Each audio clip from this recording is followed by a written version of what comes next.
Hey, what's going on, friends and family? My name is Skylent. Welcome to Nightly Gaming News, where I just spit my opinion at you over some popular news today. So we have two topics. We're going to be talking about EA's Battlefront 2 and why it's pay to win instead of, having cosmetics. We're also going to be talking about Bungie's weird thing where they, instead of showing streams and videos of the new update, they actually decided to just do a text post instead to address community concerns as well as updates and things. But first thing, let's go ahead and talk about EA because, man, dude, both these topics we've been kind of snowballing. It's been unraveling this past week or month.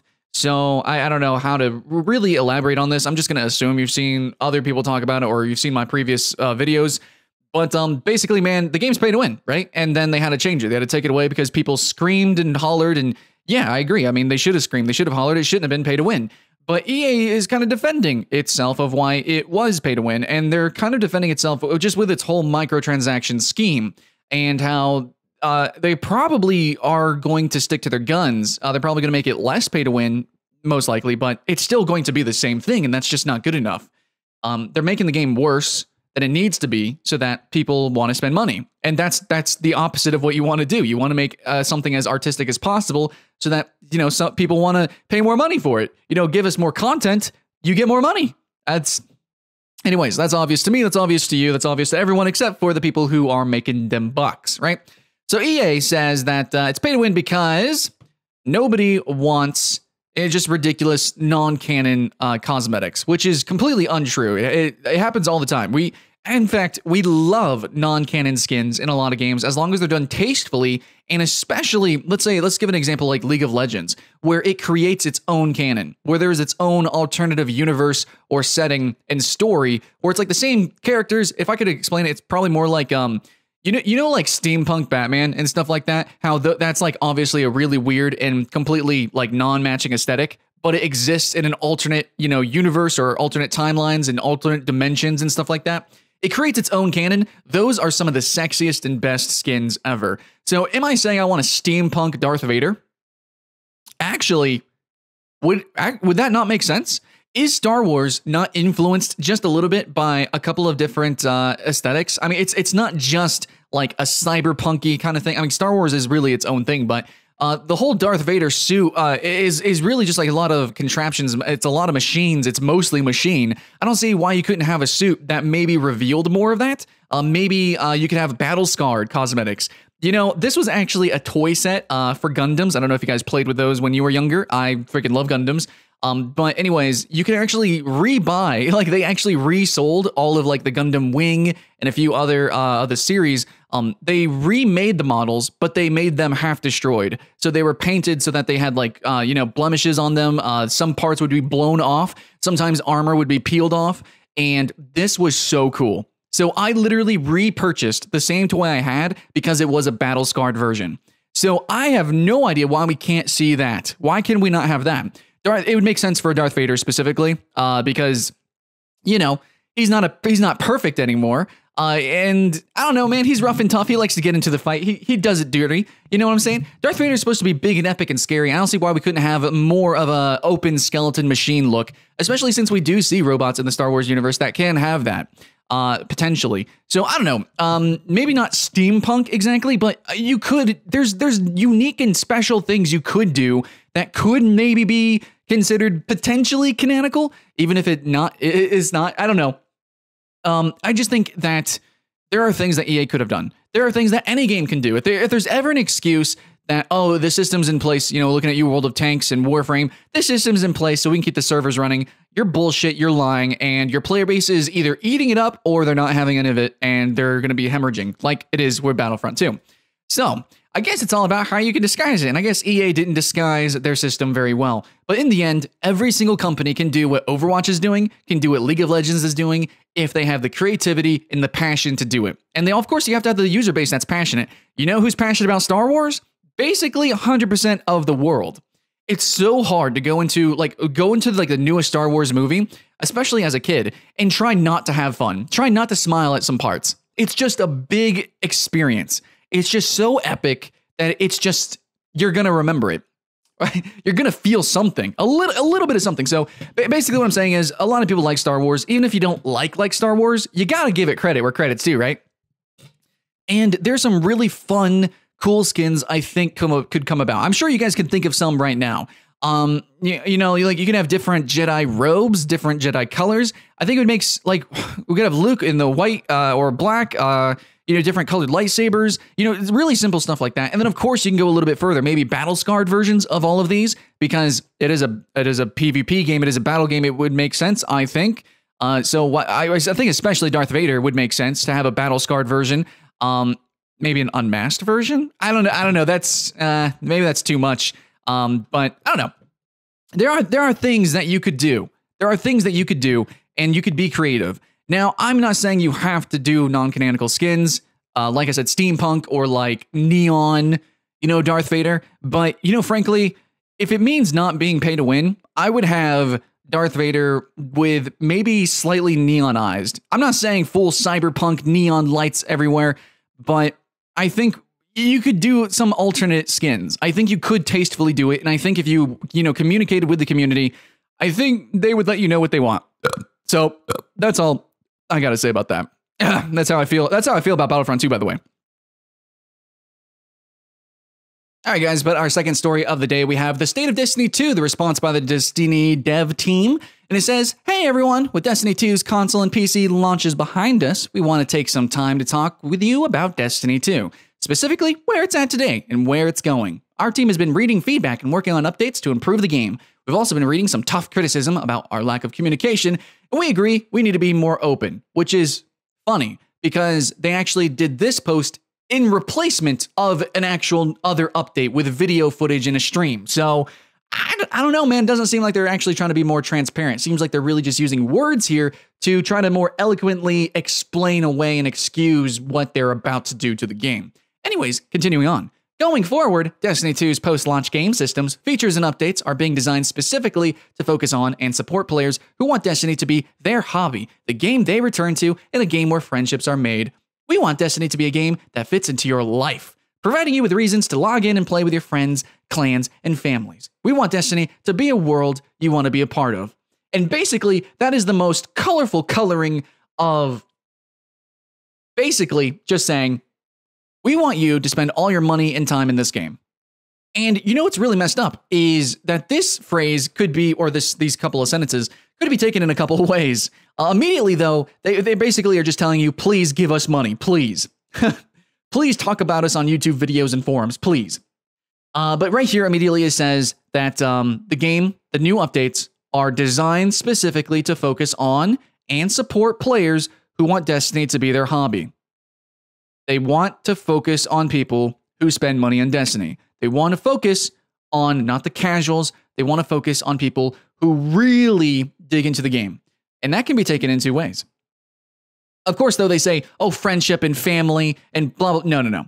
It's whoever is on the game the most. That's who they're going to cater to. Supposedly.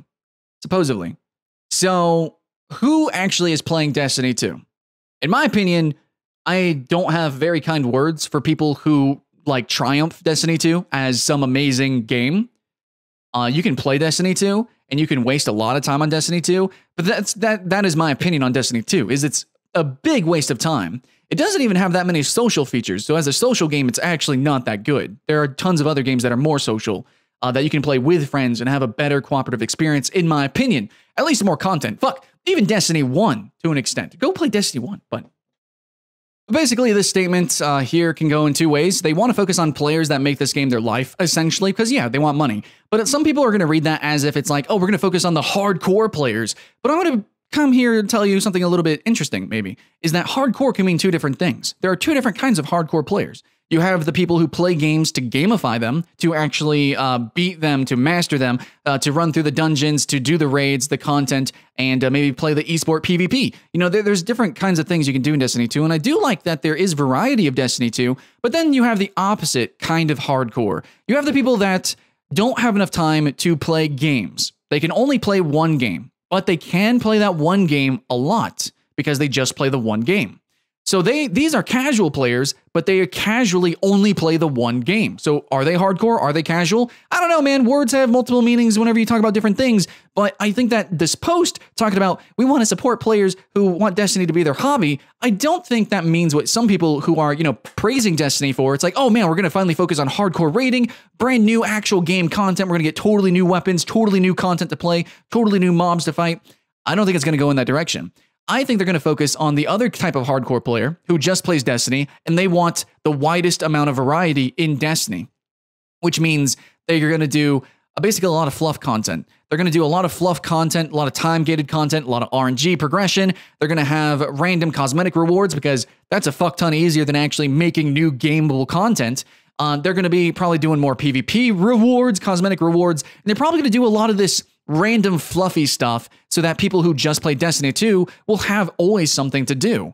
It's not about just beating content. It's not about just achieving, one content or, trying out different builds and fun little stuff like that and actually gaming content. I don't think that's going to go in that direction. They're going to go in, this other more mobile-esque direction that seemingly is going to focus on what a lot of people would call casual players. But in Destiny's eyes, these are not casual players. These are the players who only play Destiny, who will buy every expansion, who will not just buy every expansion, but also buy microtransactions, and they will consistently play the game. And they are the lifeblood of what makes Destiny 2 fun for these open world events, for playing, in groups. They are really, I think, what Destiny wants to support. Of course, if you are a hardcore player, then yes, you're going to buy the expansions. You are going to run through. But a hardcore player isn't going to be the one that buys the microtransactions. You aren't going to be the one that goes and does this extra, maybe fluff stuff. Generally, you're going to be the one that's kind of one and done. Like you play with your guild, your clan, you do this stuff. And then, once Destiny 2 is out of stuff, which is pretty rapidly, then you're kind of done, right? I mean, I've played in some of the most hardcore guilds, and we jump from MMO to MMO. As time-consuming as it can be, honestly, games can only do so much and so often. But Destiny 2, its bar is really fucking low, tragically. So I think this is a really pretty way of wording their statements here. They're trying to say that they want to... Basically, if you support Destiny and you really play it and you love Destiny, we want to do what you want to do. But I don't think that's what they're really saying, guys. My translation is they're going to make the game more wide. They're going to make it more fluffed up, and it's not going to actually be true gameable content. And kind of as an example of that is going to be the systems that they seemingly are putting in place here. And there's nothing wrong with having these systems, but when these systems are like the biggest promotion here, maybe you can start to see why they did a text version to explain their excuse away versus doing a, holy shit, look at this is hype video. So yeah, we're getting Masterworks, which I believe was in Destiny 1. It's in a lot of looter games. But immediately, let's compare Masterworks to Borderlands 2. So Masterworks are going to have random rerollable stat bonuses. But compare that to Borderlands. In Destiny, the stats are boring. It's literally just like, might do this bit of damage, might have this kind of recoil, sort of, and it's just really fucking boring. It's not going to be like, okay, all your bullets are Jesus Christ RPGs. It's not anything like that. Borderlands has way more ridiculous random stat bonuses. It's more than just number changes. It can totally change like from one gun to another, which looks the same, and supposedly you would think shoot the same. No, they are not the same at all. That's what makes a looter shooter fun. And to an extent, you do have Warframe, which at least has really ridiculous weapons. Though Warframe's Riven mods are basically kind of the same as this with the random loot thing, those are not good. I think the community does not like how Rivens exist at the moment. Basically, how Riven mods work in Warframe is it's the same thing. It's random stat bonuses that you can add and modify to your gear. This is going to be tied to the weapon exactly on Destiny 2, but the same thing here is that it's just numbers. It's really mostly just kind of numbers. And when it's just numbers, one, it's boring. And two, it becomes less about experimentation. It becomes less about actually going and exploring the game. Even if you're doing repetitious content, at least you can play it in radically different ways, right? No, if it's just stat differences, you're just going to do things either more efficiently or inefficiently. And then it just becomes about getting the best. So all this random new content that's supposedly getting added to the game is non-content. And this is going to be the case for so much stuff. Apparently, we're getting adding armor ornaments. I just read that so weird. My bad, guys. So yeah, you can actually get grant visual permutations of armor. which is cool. It's based on challenges. This is something they did in Halo. Fantastic. Awesome. Really appreciate that. But I just want you guys to know, like, that's a cool thing. But the fact that they're doing this in replace of actual gamed content, like this should have been in the game default. You know, all this actually probably should have been in the game default, but it wasn't. So the fact that this is their updates, the fact that this is their expansions into the game really punches me in the gut. And in my opinion, this is basically them trying to find new ways and lay the groundwork for new systems in order for us to spend more money, time, and effort in the game versus just actually having fun. I think this is going to cater to the crowd and there's nothing wrong with catering to a certain crowd, but I think that the people who can only just play Destiny, you know, I think they just like Destiny because it's Destiny. I think they like it for what it was attempting, you know, seemingly to do. You don't need to just have all this fluff content. In fact, the fluff content just gets in the way of what we really want to do. You know, that basically Destiny 2 has some solid gunplay. It has some solid concepts. But like that's all, we're just replaying the fundamentals of Destiny 2. Give us some truly expansive gameplay, things that flip shit on its head. Give us some experimentation, man. Let us really experiment with builds and let us really try some things. And then more people would buy it, more people would play it, and more people would try it, have fun with it. You'd have more hardcore players in one direction or the other, more PvP players. Just do the man. You should really focus on what people want of Destiny 2. So them saying that they are going to focus on what people want, thing is, a lot of people want a lot of different things. And I think that in the end, they say players, they say friends and family, they just mean money. And that means a whole lot of different things. That doesn't mean focused gameplay. That doesn't mean focused updates. That doesn't mean focused content in the least. And so I think everybody's going to be unhappy with this. That's just my opinion, though. That's just my opinion on somebody who actually doesn't play Destiny 2, just playing the free week now. Let me know your thoughts and feelings on that. That's just my sort of translation of it. Basically, I shouldn't have to reiterate what Destiny 2 has already done with the whole fake XP scaling thing and a lot of other controversies going on with the games and AAA games, period. I shouldn't have to explain it with you guys. These companies, it's a guise of art. It's not. It's really just a skeleton of microtransactions that's just colored over the top with. So keep that in mind. Try to have as much fun as possible, but be responsible with your time and with your money. Thanks for watching, guys. That's all I got to say. Big rant. My bad. But those two stories I did want to talk about a lot, actually. Anyways, we have talked about them enough, haven't we? We should probably get over it. But the thing is, they keep coming out with stuff like this. I keep coming out with words. That's it, guys. Much love. See you in the next one.